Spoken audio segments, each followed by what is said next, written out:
Hi hello friends. இன்றைக்கி இந்த வீடியோவில் நம்ம என்ன பார்க்க போகிறோம்னு சொல்லிட்டு பார்த்தீங்கன்னா, மாதம்பட்டி ரங்கராஜ் மற்றும் ஜாய் கிறிசெல்டா இடையே நிறைய பிரச்சனை நடந்துகிட்ருக்கு.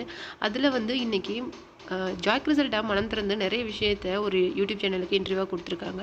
அது என்ன அப்படிங்கிறத இந்த வீடியோவில் நம்ம பார்க்க போகிறோம். வீடியோக்குள்ளே போகிறதுக்கு முன்னாடி நீங்கள் நம்ம சேனலுக்கு புதியவராக இருந்தால் மறக்காமல் சிபி ட்ரெண்டிங்கை சப்ஸ்கிரைப் பண்ணி ஃபாலோ பண்ணுங்கள். வாங்க வீடியோக்குள்ளே போகலாம்.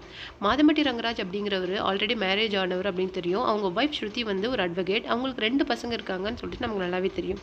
அது மட்டும் இல்லாமல் அவர் ஒரு செலிபிரிட்டி செஃப்.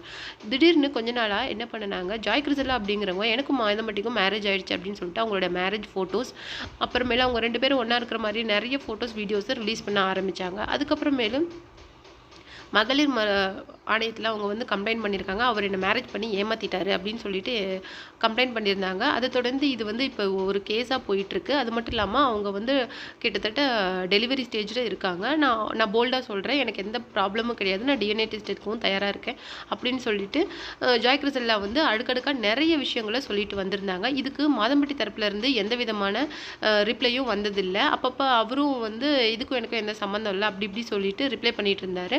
அது மட்டும் இல்லாமல் அவர் வந்து ஜாய் கிறிசெல்டா வந்து எங்கள் பேருக்கு எங்கள் பிராண்டுக்கு ஒரு களங்கத்தை ஏற்படுத்துகிறாங்கன்னு சொல்லிட்டு அவங்க வந்து எங்களுக்கு நஷ்டஈடு கொடுக்கணும் அப்படின்னு சொல்லிட்டு ஸ்ருதி மாதம்பட்டி ரங்கராஜ் 2 பேருமே சேர்ந்து கேட்டிருந்தாங்க. ஆனால் எதுக்குமே ஜாய் கிறிசெல்டா வந்து பின்வாங்குற மாதிரி தெரில. நான் எந்த இதுக்குமே போவேன், ஏன்னா என் குழந்தைக்கு மாதம்பட்டியோட இனிஷியல் வேணும் அப்படின்னு சொல்லிட்டு ரொம்ப ஸ்ட்ராங்காக இருந்தாங்க. அதை தொடர்ந்து அவங்க ஒரு யூடியூப் சேனலுக்கு ஒரு இன்டர்வியூ கொடுத்ததில் அவங்க என்ன சொல்லியிருக்காங்க அப்படின்னு சொன்னால், இந்த ரூமில் தான் அவரும் நானும் 1 இயராக லிவிங் டுகெதராக இருந்தோம். நாங்கள் மேரேஜ் பண்ணிவிட்டு மாதம்பட்டி ரங்கராஜோட அம்மா காலில் விழுந்தப்போ அவங்க என்ன சொன்னாங்கன்னா, இப்போ தான் என் பையன் முகத்தில் நான் சந்தோஷத்தையே பார்க்குறேன், அவன் இப்போ தான் சிரிக்கிறாமா, நீ வந்ததுக்கப்புறம் தான் அவன் லைஃப்பில் ஒரு ஃப்ரெஷ் பிகினிங்காக இருக்குது அப்படின்னு சொல்லிட்டு சொல்லியிருந்தாங்க. நாங்கள் மேரேஜ் பண்ணி ஒன்றா இருக்கிறது ஸ்ருதிக்கு நல்லாவே தெரியும், அவங்களுக்கு தெரியும் அப்படிங்கிறது எனக்கும் தெரியும், மாதம்பட்டிக்கும் தெரியும். இந்த இடத்துல தான் கொஞ்ச நாளைக்கு முன்னாடி என் ஃபோனை, என் ஐபேடை எல்லாமே போட்டு உடச்சிட்டு போனார். அதில் தான் என்னுடைய எல்லா கான்டாக்ட்ஸ், அப்புறமேலு ஃபோட்டோஸ், வீடியோஸ் எல்லாமே இருந்திருக்கும். நான் வந்து ஒவ்வொரு மொமெண்ட்டையும் நான் திரும்ப ரசிக்கணும், பார்க்கணும், அதை நினைப்பு வச்சுக்கணுங்கிறதுக்காகவே நான் எல்லா ஃபோட்டோஸும் வீடியோஸும் எடுத்து வச்சுக்குவேன்.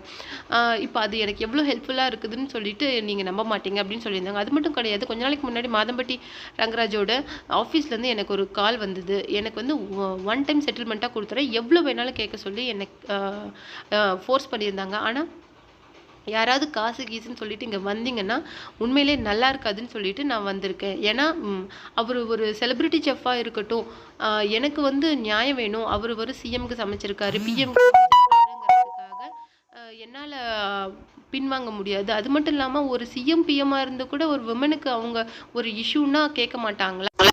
நான் இந்தளவுக்கு கான்ஃபிடென்ட்டாக இருக்கிறேன்னா என்கிட்ட இன்னும் எவ்வளோ ஆதாரங்கள் இருக்குன்னு நினச்சி பாருங்கள். என் குழந்தை பிறந்தா கூட நான் டிஎன்ஏ டெஸ்ட்டுக்கு தயாராக இருக்கிறேன். எனக்கு வந்து எதுவுமே வேணாம், பணம் காசு எதுவுமே வேண்டாம். எனக்கு வந்து மாதம்பட்டி ரங்கராஜோட இனிஷியல் என் குழந்தைக்கு வேணும்.